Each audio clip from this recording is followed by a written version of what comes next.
A solenoid having area A and length L is filled with a material having relative permeability 2. Magnetic energy stored in the solenoid is relative permeability mu r கொடுத்துருக்காங்க 2. அப்படி solenoid area வந்து A, length வந்து L. இது வந்து ஒரு material relative permeability 2 உள்ள மெட்டீரியலால் உங்களுக்கு அதில் ஃபில் பண்ணியிருக்காங்க. மேக்னெட்டிக் எனர்ஜி ஸ்டோர்டுன்னு இருக்காங்க. இப்போ மேக்னெட்டிக் எனர்ஜி ஸ்டோர்ட் அப்படிங்கும்போது உங்களுக்கு மேக்னெட்டிக் எனர்ஜி டென்சிட்டி அப்படிங்கிறது வந்து ஸ்மால் யூன்னு வச்சுக்கிட்டோன்னா nothing but magnetic energy stored by volume. That energy density is nothing but magnetic energy density is nothing but magnetic energy per unit volume. அதோட value நமக்கு தெரியும், B square by 2 μ.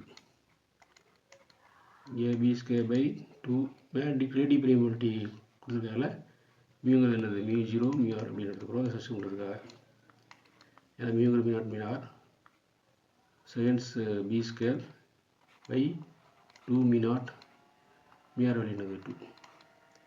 அப்போ B square by 4 μ0 வரும். This is nothing but energy density u by v.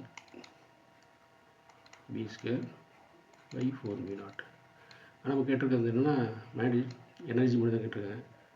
So இப்போ u is equal to b square by 4 μ0. இப்போ இந்த v இங்கே வந்துருமா into v.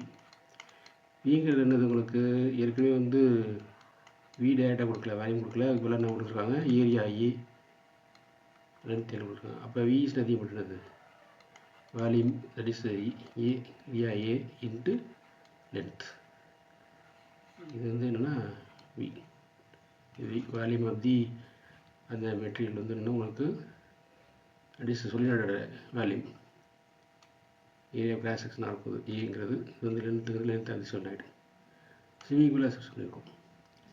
So hence B square AL by 4 μ0 அதுதான் correct option. So option 1 is correct. Thanks for வாட்சிங். Keep வாட்சிங், subscribe and share.